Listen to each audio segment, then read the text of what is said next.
సంగారెడ్డిపట్నం జనజాగృతి సేన ఆధ్వర్యంలో తారా డిగ్రీ కళాశాలలో నేడు ఈతరం విద్యార్థుల ప్రాణాలు బలిగొందుతున్న పబ్జీ వీడియో గేమ్ ని నిషేధించాలని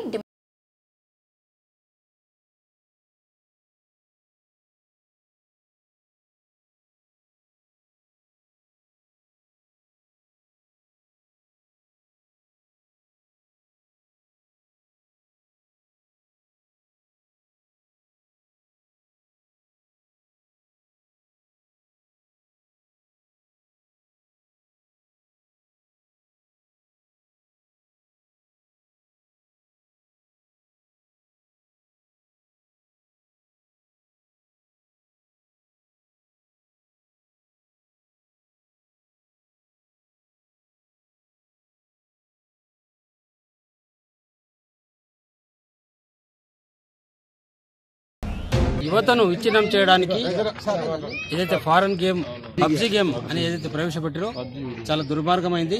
అది యువత హింసా మార్గం చెప్పడానికి అవకాశం కల్పించిన విధంగా ఉంది. చాలా మంది యువత ఇప్పటికే చనిపోవడం కూడా జరిగింది. చాలా కుటుంబాలు చిన్నాభిన్నం కూడా కావడం జరిగింది. తల్లిదండ్రి యువత కొరకు ఎన్నో ఆశలు పెట్టుకొని మరి భావి పౌరులు అవుతారు, కుటుంబాన్ని కాపాడుతాడని ఏదైతే ఆశిస్తారో వారికి నిరాశలు చేస్తూ ఈ యొక్క గేమ్ వల్ల తీవ్రంగా నష్టపోవడం జరిగింది. చాలా మంది ప్రాణాలు కోల్పోవడం జరిగింది. యువత పెడదారి పడుతుంది, హింసా మార్గాన్ని పడతా ఉంది. అందుకే వెంటనే మన ప్రభుత్వం దీన్ని నిషేధించాలని చెప్పి పబ్జీ గేమ్ వల్ల విపరీతమైన మానసిక ఇంబ్యాలెన్స్ ఏర్పడి వాళ్ళు కుటుంబాన్ని ఇక్కడ మన భారతీయ సంస్కృతిని అన్ని మర్చిపోయి వాళ్ళు కూడా మర్చిపోయి ఆత్మన్యూనత ఏర్పడి ఆత్మహత్యలకు చేరుకోవడం జరుగుతున్నది. ఇది ఇండైరెక్ట్ గా మన భారతీయ సంస్కృతి మీద చాలా దెబ్బ. ఎందుకంటే ప్రతి విద్యార్థి తనకు తాను విద్యార్థి దశలోనే మంచి పౌరులుగా ఎదగడానికి వీలవుతుంది. వాళ్ళ విద్యార్థి దశను నాశనం చేయడానికి ఈ గేమ్స్ అనేటివి ఇంట్రడ్యూస్ అవుతున్నాయి. వెంటనే తెలంగాణ గవర్నమెంట్, ఇండియన్ గవర్నమెంట్ ఇలాంటి పబ్స్ గేమ్స్ అన్నిటినీ వెంటనే నిషేధించి మన భారతీయ సంస్కృతిని, మన విద్యార్థులను, మరి కుటుంబాలను కూడా చిన్న భిన్నం చేసే ఈ గేమ్స్ ను వెంటనే నిషేధించాలని పబ్జీ అనే ఆన్లైన్ గేమ్ ను ఈరోజు విద్యార్థులు, యువకులు ఈరోజు విద్యార్థులు తిండి నిద్ర అన్ని మానేసి ఈరోజు ఆ గేమ్ లో పూర్తిగా దాని ఒక వ్యసనం లాగా భావించి ఈరోజు ఆ గేమ్ ను ఆడుతున్న పరిస్థితి ఉంది. కాబట్టి ఆ గేమ్ ఆడడం వల్ల ఈరోజు ఆ గంట 2 గంటల పాటు ఆ గేమ్ ఉంటుంది. నలుగురు విద్యార్థులు కలిసి, నలుగురు యువకులు కలిసి ఆ గేమ్ ఆడుతుండ్రు. ఆ గేమ్ ఆడుతున్నంతసేపు మధ్యలో ఎవరైనా ఫోన్ చేస్తే కూడా వాళ్ళు చిరాకు వచ్చే పరిస్థితి ఉంటుంది.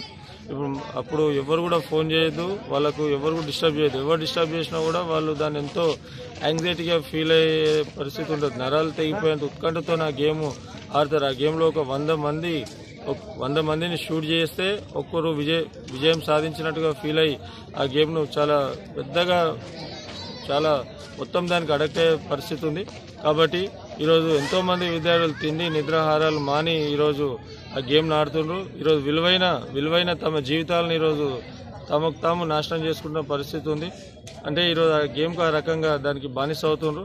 కాబట్టి కేంద్ర రాష్ట్ర ప్రభుత్వాలు ఆ గేమ్ను వెంటనే బ్యాన్ చేయాలి. ఈరోజు విద్యార్థుల, యువకుల ప్రాణాలు కాపాడాలి. ఇటీవలనే మొన్న 16వ తేదీన మన మెదక్లో ఒక యువకుడు ఈరోజు ఇంట్లో తల్లిదండ్రులు సెల్ ఫోన్ రీఛార్జ్ చేయించలేదు, నెట్ బ్యాలెన్స్ రీఛార్జ్ చేయించలేదన్న కారణంతో ఆ గేమ్కు అడక్ట్ అయ్యి ఆ పిల్లగాడు ఇంట్లోనే ఆత్మహత్య చేసుకున్న పరిస్థితి ఉంది. గజ్వేల్లో కూడా అదే రకంగా ఫస్ట్ ఇయర్ చదువుతున్న ఒక అబ్బాయి ఇంట్లో తల్లిదండ్రులు మందలించిండ్రన్న కారణంతో అబ్బాయి కూడా ఆత్మహత్య చేసుకున్న పరిస్థితి ఉంది. ఈరోజు ఎంతో భవిష్యత్తు ఉన్న ఇట్లాంటి విద్యార్థులు ఈరోజు ఆత్మహత్యలు చేసుకుంటే తల్లిదండ్రులకు ఎంతో తీరని లోటు, సమాజానికి కూడా తీరని లోటు. కాబట్టి ఇట్లాంటి దుష్ప్రభావం చూపిస్తున్న ఈ గేమ్ పైన వెంటనే కేంద్ర రాష్ట్ర ప్రభుత్వాలు నిషేధం విధించి యువకులు, విద్యార్థుల ప్రాణాలు, దేశ భవిష్యత్తును కాపాడాలని చెప్పి సందర్భంగా మేము డిమాండ్ చేస్తున్నాం.